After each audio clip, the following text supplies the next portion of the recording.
सभी को नमस्कार। मैं हूं डॉक्टर मनोज कुमार बत्रा, सह आचार्य रसायन शास्त्र विभाग, सम्राट पृथ्वीराज चौहान राजकीय महाविद्यालय अजमेर।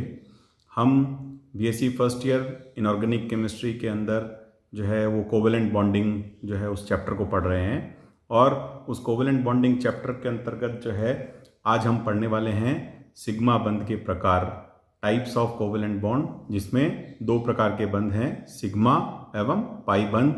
और साथ ही हम बात करेंगे हाइब्रिडाइजेशन के कॉन्सेप्ट के संबंध में। तो आप सभी को याद होगा कल हम लोगों ने चर्चा की थी कि सहसंयोजक यौगिक जो है उसमें दिशात्मक गुण जो है वो पाए जाते हैं। उसकी डायरेक्शनल कैरेक्टरिस्टिक्स के संबंध में हमने बात की। हमने कुछ उदाहरण देखे, जैसे B2 मॉलिक्यूल का उदाहरण, ऑक्सीजन का उदाहरण, नाइट्रोजन का उदाहरण, और किस प्रकार से जो है उनमें बंध जो है वो पाए जाते हैं। आशा है कि आप सभी ने उसको ध्यान से सुना होगा, पढ़ा होगा, और आप सभी से यही अनुरोध है कि उस चैप्टर को जो है आप बुक से भी पढ़ें और साथ में उससे संबंधित जो भी प्रश्न उत्तर हैं उनका हल ढूंढने की कोशिश करें। और भविष्य में हम जब प्रश्न उत्तर सत्र करेंगे तो आपको और अधिक जो है इसके संबंध में गाइडेंस प्राप्त होगी।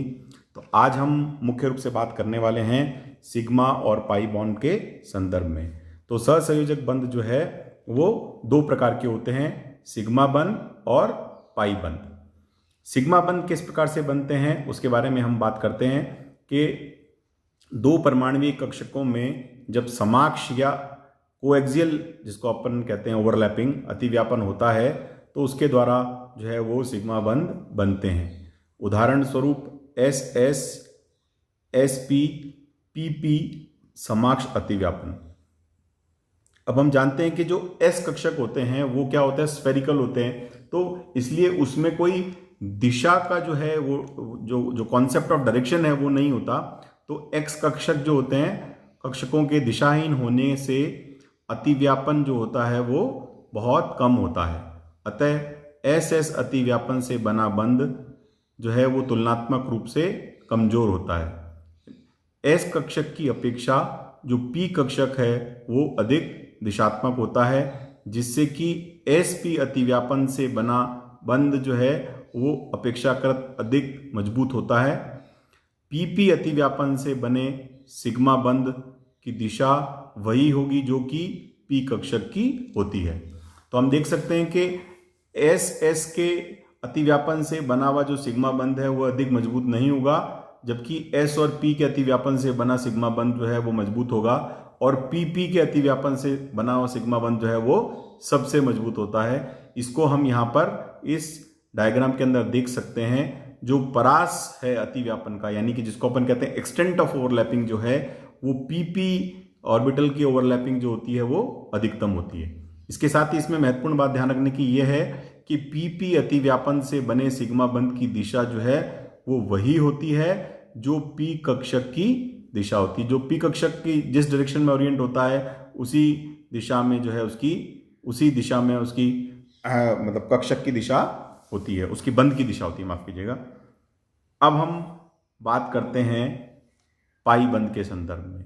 जो पाई बंध है इसके बारे में हम कह सकते हैं कि जब दो P कक्षक जो है वो समपार्श्विक रूप से अतिव्यापन करते हैं, कोलिटरल ओवरलैपिंग करते हैं, तो उससे जो है ये पाई बंध जो है उसका निर्माण होता है।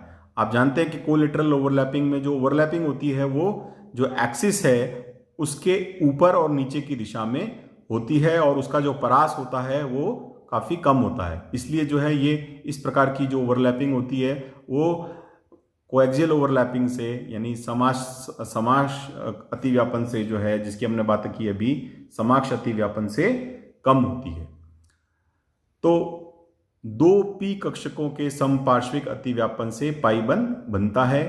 जब भी दो परमाणुओं के मध्य डबल या ट्रिपल बंध का निर्माण होता है तो पहला बंध जो है वो हमेशा सिग्मा बंध होता है, जबकि दूसरा एवं तीसरा बंध पाई बंध होता है। साधारण रूप से Z अक्ष जो है आणविक अक्ष माना जाता है। Z एक्सिस जो होता है वो मॉलिक्यूलर एक्सिस होता है।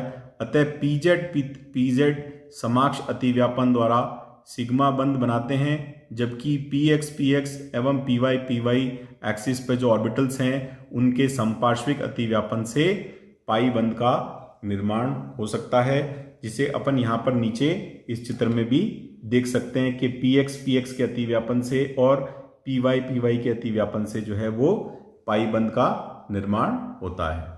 अब हम बात करते हैं, जो कि परीक्षा में भी काफी बार पूछा जाता है, सिग्मा व पाई बंध में अंतर बताइए। तो सिग्मा व पाई बंध के मुख्य अंतर क्या हैं? What are the main differences between sigma and pi bond?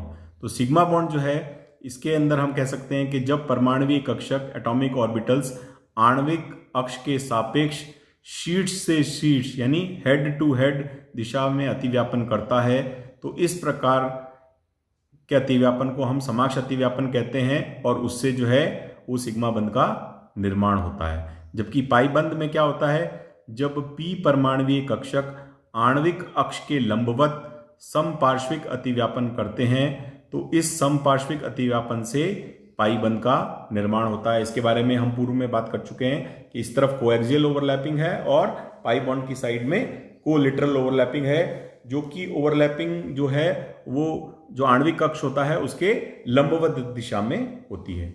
उदाहरण स्वरूप SS SPZ एवं PZ अतिव्यापन जो है, यदि Z आणविक कक्षक हो तो सिग्मा बंध जो है वो बनता है। ये सिग्मा बंध के संबंध में है। पाई बंध का उदाहरण है PX तथा PY जो है उनके अतिव्यापन से जब Z अक्ष जो है वो आणविक अक्ष हो तो पाई बंध का निर्माण होता है। तीसरा है सिग्मा बंध के लिए कि आणविक अक्ष पर कक्षकों का अतिव्यापन अधिकतम होता है। यही कारण है कि सिग्मा बंध अधिक मजबूत होता है। तो मॉलिक्यूलर एक्सिस पर जो एक्सटेंट ऑफ ओवरलैपिंग ज्यादा होती है, इसलिए क्या होता है, ये सिग्मा बॉन्ड जो होता है वो स्ट्रांग बनता है। जबकि समाक्ष अतिव्यापन की तुलना में समपार्श्विक अतिव्यापन जो है वो कम होता है। यही कारण है कि सिग्मा बंध की अपेक्षा पाई बंध जो है वो दुर्बल हैं। तो इस तरह से ये तीन अंतर जो है वो अभी हमने देखे। अभी और आगे हम बात करते हैं। सिग्मा बंध में आणविक अक्ष पर इलेक्ट्रॉन के पाए जाने की संभावना जो होती है वो अधिकतम होती है, अर्थात सिग्मा बंध जो है वो बेलनाकार यानी सिलेंड्रिकल सिमेट्री का होता है। जबकि पाई बंध में आणविक अक्ष पर इलेक्ट्रॉन के पाए जाने की संभावना लगभग शून्य होती है। अतः पाई बंध में आणविक अक्ष जो है वो एक नोडल तल होता है। फिर नेक्स्ट डिफरेंस है पांचवा, सिग्मा बंध पर दो परमाणुओं के मध्य मुक्त घूर्णन या फ्री रोटेशन संभव है, जबकि पाई बंध के सापेक्ष परमाणुओं का मुक्त घूर्णन संभव नहीं है। यही कारण है कि पाई बंध रखने वाले कार्बनिक अणु जो है वो ज्यामितीय समावयता, जिसको हम ज्योमेट्रिकल आइसोमेरिज्म कहते हैं, वो दर्शाते हैं। फिर है सिग्मा बंध का स्वतंत्र अस्तित्व संभव है। किसी भी अणु के अंदर हम देख सकते हैं कि कोई ऐसा भी अणु होता है जिसमें समस्त सारे बॉन्ड्स जो हैं वो सिग्मा बॉन्ड हो सकते हैं, लेकिन कोई भी मॉलिक्यूल ऐसा नहीं हो सकता जिसमें सारे बंध जो है वो पाई बॉन्ड हो। यानी पाई बंध जो है वो हमेशा सिग्मा बंध के साथ ही बनते हैं।